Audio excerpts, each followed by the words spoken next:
So I'm sitting at this bar in Thailand on some beach, some kind of an island, next to some dude who's from the UK, and he's telling me about how he got laid off from his job about 15 years ago. And when he got laid off, the government paid for him to get recertified since he got laid off due to some government-related issue. And he said he learned these two skills, and with these two skills, he could work and live almost anywhere in the world. And those two skills were being a chef and being a scuba instructor. And sometimes he worked both those jobs, and I think that's what he did in Thailand. He was like an assistant chef or something, and he taught scuba, or certified people in scuba, or got them ready to go scuba diving on their first trip. And he was telling me about this really crazy full moon beach party he went to. And I don't know if you've ever been to Thailand, but they have these parties when they have a full moon out on the beach. They're like just these crazy raves that go on all night, and there's all kinds of drugs and alcohol and all kinds of weird stuff. And when I started to lean back, I was hoping that everything was tied up correctly. It was maybe the third or fourth time I had gone rappelling, and me and my friends had camped. We hiked up to this camp, or we drove to this camp, and then we hiked from the base camp up to this big huge rock, and it had like a long trail leading up to the back of it. But we wanted to, instead of hiking down the front or hiking down the back, we wanted to rappel off the front. But by the time we had gotten to the top of this rock, all of the shrooms had really started to kick in. And right when I leaned back over the edge of the rock, my friend took these glow sticks, cut them in half, and dumped them all over me and all down the rock, and it was starting to get dark. And I kept driving by because he had lived in an area that wasn't quite up to date on the GPS in my car, because it was like one of those new communities, and they hadn't updated the GPS yet, so I had to kind of go by the address I had and look around. I didn't have that little voice telling me where to go. And finally I got to his house, and I went inside and told him about what I was selling, which were these thin plastic panels that you put on your roof if you want to use solar heating power to heat up your pool instead of having to pay all the money for gas. It's a lot cheaper, but to install them initially it's a little bit more expensive. But anyways, he wanted to show me his pool in the backyard, because you need to measure the surface area of the pool, and you have to calculate the pitch of the roof and what direction it is, and calculate the amount of sunlight it's going to get. And he shows me this pool, but it's not really a pool, it's just a big dirt hole in the ground.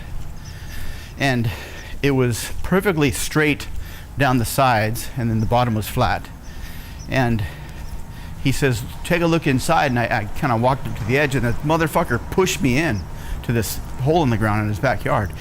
And the first thing I noticed was that there was no way to get out. There wasn't any ladders or anything. And the guy started laughing, and I thought, fuck, what an asshole. And he starts shoveling dirt in on top of me. And I don't even know this guy. Why is he playing this horrible prank? And then all these other people showed up, and they were wearing these black hoods and surrounding the hole, and they kept shoveling dirt on me, and I was screaming and yelling. But then I realized this was some new development, and he was the only house, and no one could hear me, and those fuckers buried me alive. They just kept shoveling in the dirt, and that was it. Fucking sucked.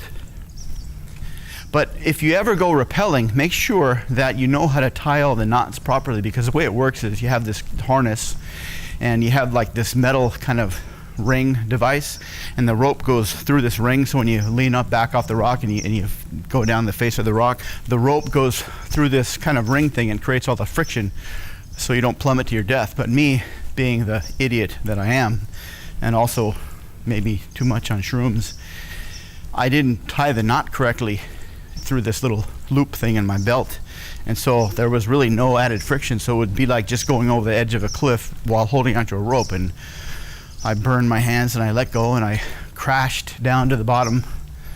My skull cracked open, all my brains splattered all over the place. I don't think they ever got them back in there, because I've never been the same since.